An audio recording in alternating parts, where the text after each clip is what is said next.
Hello, my dear. My dear is Scorpio.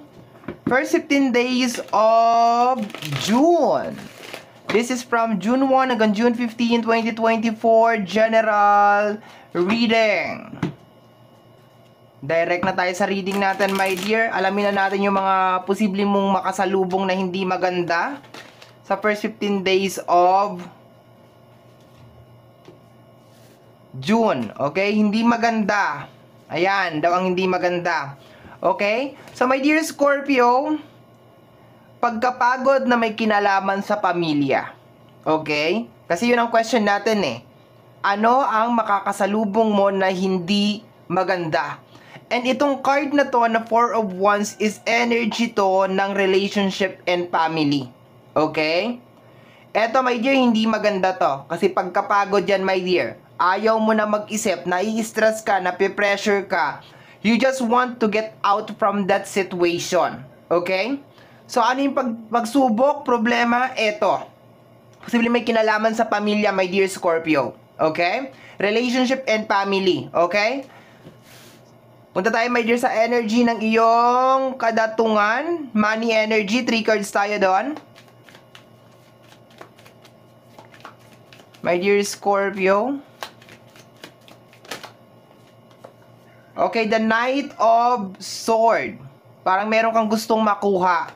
Meron kang gustong ma-achieve. Kung i-connect ko dito sa dalawang card na to, posibleng may kinalaman sa family and relationship. Baka meron kang gustong maibigay. Baka meron kang gustong ma-provide. Medyo aggressive, my dear, yung energy. Okay? May sword ka dito, may sword ka dito.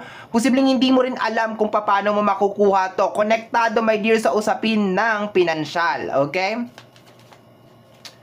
The Seven of Pentacles, expectation. Ang dami mong expectation, my dear. Or posibleng ang dami din expectation sa'yo ng mga tao sa paligid mo, ng pamilya mo, ng relationship mo. Ang dami nilang pressure na ibinibigay sa'yo, my dear. Okay? Kaya ikaw, napi-pressure cooker ka. Okay? Napi-pressure cooker ka dyan, my dear. Sumasakit ang iyong ulo. Okay? Related sa mga bagay na gusto mong mangyari. Hindi ko naman sinasabi, my dear, na hindi mo makukuha yung mga minamanifest mo. Makukuha mo siya, my dear. Kaso, 15 days eh. 15 days. 15 araw lang yan, my dear. 15 days lang. So, parang masyado mong minamadali. Sa loob ng 15 days, dapat may ganito na. Dapat may ganyan na. Okay? Posibleng pressure din yan ng pamilya and relationship. Okay? Baka nadulas ka, nasabi mo na, 'di ba? Bibilang kita ng mansyon, nadulas ka na. Bibilang kita ng yate, bibilang kita ng ganito, nadulas ka na, 'di ba? My dear Scorpio. So ayun. Kaya minsan nga sinasabi ko, wag masyado magpa-promise, no? Lalo na kung hindi mo naman alam kung paano ka magi-start, okay? You need to control your emotion dito, my dear. Kailangan pag-aralan mong kontrolin yung emosyon mo. Kasi posibleng emosyon mo, my dear, ang mag-ahari, my dear, sa first 15 days of June. May pressure sa usapin ng pinansyal. No, doon to mag-uumpisa, my dear, nakukuha ko. Kasi meron kang gustong i-provide, meron kang gustong ibigay, parang meron kang gustong patunayan in short. Yun ang nakukuha ko dyan. Kaso, napaka-iksi, my dear Scorpio, ng 15 days para ma-manifest tong mga bagay na to. So, kailangan mong kontrolin yung emosyon mo. Kailangan hindi ka maapektuhan dun sa magiging reaction ng mga tao. 'Di ba? Yung parang sasabihin, oh, yabang-yabang kasi sabi, bibilan ako ng ganito. Ang yabang kasi sabi, bibigyan ako ng... Kailangan matutong mong lunukin yung area na yon. Kasi kung magpapapressure ka doon sa area na yon, 'di ba? Sa sasabihin ng ibang tao, sa magiging comment ng ibang tao, maski sabihin mo pa na, my dear, na kapamilya mo yan. Mas mahirap nga, my dear, pag kapamilya mo eh. Kasi mas tagos talaga sa laman, mas tagos talaga sa buto, 'di ba? Yun ang nakukuha ko diyan. Huwag kang magpa-pressure, no? Just in case meron kang pinangako, my dear, tas hindi mo natupad, sabihin mo pasensya na, 'di ba? Hingi ka na lang ng apology and that's it. Para hindi ka masyadong ma-pressure, wag mo na masyadong isipin pa kung ano yung sasabihin ng mga tao tungkol sa iyo. Kasi hindi mo kaya eh. Para kang yumayapos ng malaking puno dito, my dear Scorpio, hindi mo kaya. So, bago matapos ang first 15 days of June, pagod na pagod ka, my dear. Pagod na pagod yung isip mo, hindi yung katawan mo, yung isip mo. Okay? Punta tayo sa energy ng love. Punta tayo sa energy ng iyong puso. Okay, tingnan natin ano nangyayari sa energy ng iyong puso, my dear Scorpio. First 15 days of June. The Ten of Sword, stress card, my dear, overthinking. 'Di ba? Sabi ko sa iyo, my dear, nang dahil sa pagmamahal, wala namang masama, my dear, na magmahal eh. Walang masama na mangako, walang masama na mangarap ka para sa mga tao na mahal mo, pero minsan kailangan matuto din silang umintindi na ang pera ay hindi tumutubo sa puno. 'Di ba? Parang ganoon ang nakukuha ko dito na energy, na meron ka rin mga pangangailangan na mahirap din talaga maghanap buhay, mahirap din kumita ng pera. You see? May stress na nangyayari sa loob ng love. Okay? Yun ang nakukuha ko. Hindi ko nakikita na parang maalat yung usapin ng pinansyal. Meron ako nakikitang pumapasok na pera sa usapin ng pinansyal, my dear Scorpio. Pero parang para sa'yo, kulang. Kulang. Kasi parang meron commitment na nangyari. Parang nakapangako ka na yata, my dear. Yun ang nakukuha ko dito.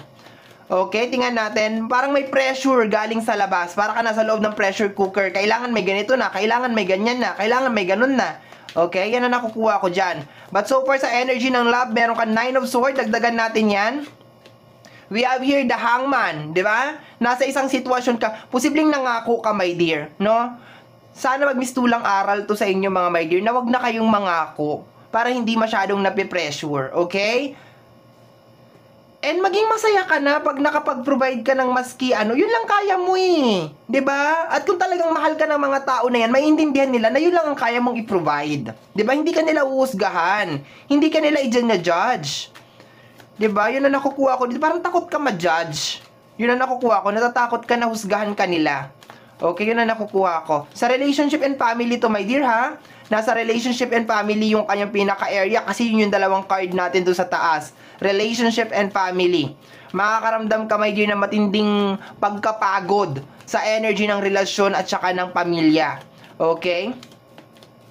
Tingnan natin last card. Okay, last card natin, my dear, is the 5 of Wands. Hindi pagkakaunawaan, my dear. Pag hindi ka maunawaan ng loved ones mo, ito lang sabihin ko, my dear, ha? Pag hindi ka maunawaan, huwag ka na magpaliwanag. Okay?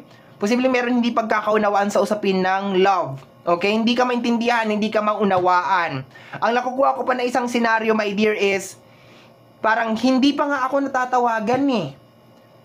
Parang may kinalaman yata sa trabaho to, my dear. Yun na nakukuha ko na energy dito. Tapos parang pine-pressure ka nung kabila. Parang ganon. No? Ito lang, parang nag-uwi ka ng pagkain sa bahay. Ito lang yung kaya mong maiuwi. Imbis na magpasalamat yung pinag-uwian mo, my dear, ng pagkain, nagre-reklamo pa. Yun ang nakukuha ko na energy. Kaya parang nape-pressure ka. Parang sinasabi mo sa sarili mo, kailangan sa susunod na pag-uwi ko, lechon na ang daladala ko. Paano ka makakabili ng lechon? Yung perang meron ka, sapat lang talaga. Minsan kapus pa, minsan kulang pa. Yun ang nakukuha ko. Parang may pressure. I hope you're getting my point, my dear Scorpio. Okay? Yun yung pinakabuong eksena. Binubuod ko lang. Okay? So, mag-additional cards tayo, my dear. Additional cards, my dear Scorpio. We have here the Death card. Allah. Ayan o. Posible talaga meron mga ending na mangyari dito, my dear. The Temperance. Posibleng hindi ka makapagtimpe, my dear Scorpio. Okay? Posibleng hindi ka makapagtimpe. Okay? Makapagsalita ka ng hindi maganda. Walang mangyayari dyan, my dear. Okay? Minsan kasi hindi mo na mababago yung pananaw ng tao sa'yo eh. Kung yun ang talagang tingin ng tao sa'yo, yun na. Pero isa lang talagang pinanghahawakan ko, my dear Scorpio, kung talagang mahal ka ng tao na yan. Kung mahal ka talaga nila, tatanggapin nila kung ano yung kaya mong ma-provide. As long as nakikita nila na nagsusumikap ka, na ginagawa mo yung best mo, 'di ba? Sa araw-araw ginagawa mo yung best mo. Hindi mo man na-achieve yung gusto nilang mangyari, pero ginagawa mo naman yung best mo eh. Yun yung pinakamahalaga kasi dun eh. Buti sana kung nakatihaya ka lang buong araw, naghihintay ka lang ng milagro. Okay, we have here the Hermit.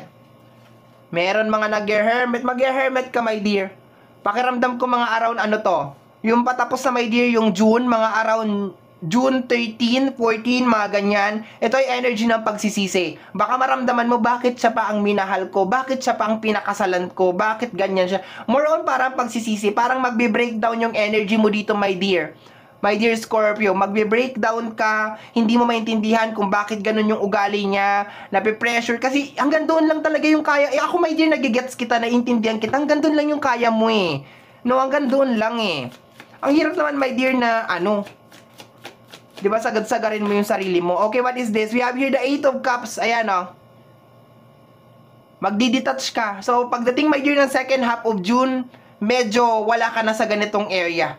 Marami ang magtatapos my dear sa first 15 days of June sa energy ng pamilya at saka sa energy ng relationship. Marami ang mag-e-end. Kasi hindi ka maintindihan ni, ayaw kang unawain. Yun ang nakukuha ko dito. Kaya posibleng i-distansya mo yung sarili mo, my dear. Yun ang nakukuha ko dito. Kasabay ng pagsisisi mo kung bakit siya ang minahal mo. Bakit mo ginawa yun. Okay na yun, my dear. Ginawa mo na kung anong ginawa mo. Kaso nga lang, may mga tao talagang hindi marunong makontento. Okay? We have here the page of wands. Marami sa inyo mag-start. Mag-new beginnings. Yan ang nakukuha ko, my dear. Okay? Parang nakukuha ko dito, parang hindi mo na pagsisiksikan yung sarili mo sa mga tao na yan. Ayaw nyo sa akin, edi wag. Diba? Hindi kayo masaya sa effort ko, edi wag. Parang ganun nakukuha ko dito, my dear. We have here the Four of Pentacles. Masyado ka talagang masasaktan dito, my dear.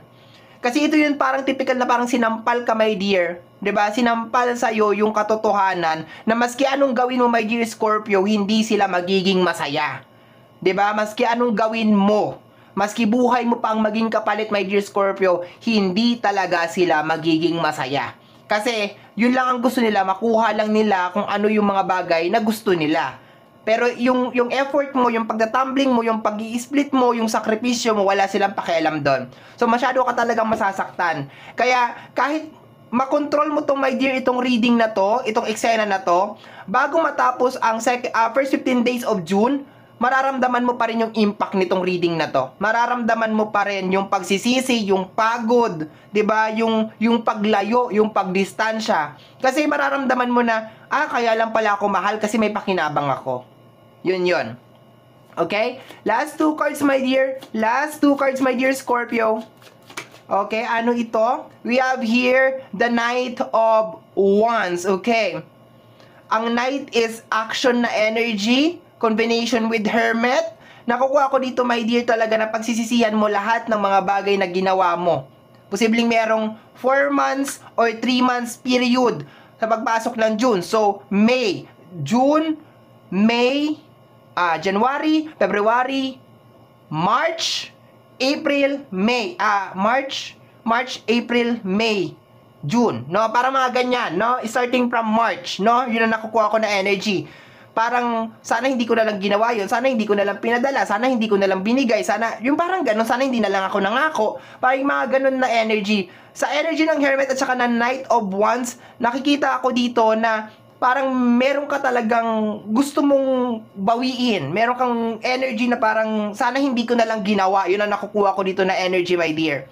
Okay, and mararamdaman mo yan from June 13, 14, hanggang 15. Okay, yan ang nakukuha ko, my dear. Last card, my dear. We have here the Seven of Cups. Okay?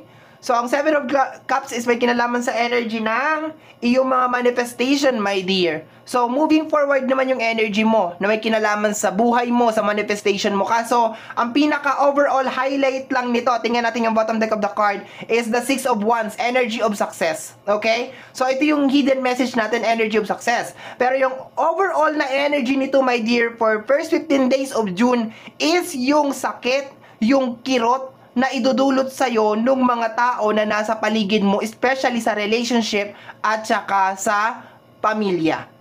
Yung typical na mararamdaman mo na meron ka lang halaga or meron ka lang value kasi meron silang napapakinabangan sa'yo.